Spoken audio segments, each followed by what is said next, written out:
కొణిదెల పవన్ కళ్యాణ్ అనే నేను శాసనసభ సభ్యుడిగా ఎన్నికైనందున శాసనం ద్వారా నిర్మితమైన భారత రాజ్యాంగం పట్ల నిజమైన విశ్వాసం, విధేయత చూపుతానని, భారతదేశ సార్వభౌమాధికారాన్ని, సమగ్రతను కాపాడుతానని, నేను స్వీకరించబోయే కర్తవ్యాన్ని శ్రద్ధాశక్తులతో నిర్వహిస్తానని దైవ సాక్షిగా ప్రమాణం చేస్తాను.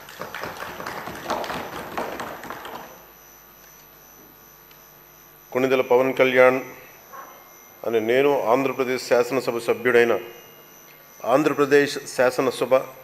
సభ్యుడైన కొణిదెల పవన్ కళ్యాణ్ అని నేను సభా నియమాలకు కట్టుబడి ఉంటానని, వాటిని అనుసరిస్తానని, సభా మర్యాదలను పాటిస్తానని, సాంప్రదాయాలను గౌరవిస్తానని దైవ సాక్షిగా ప్రమాణం చేస్తున్నాను.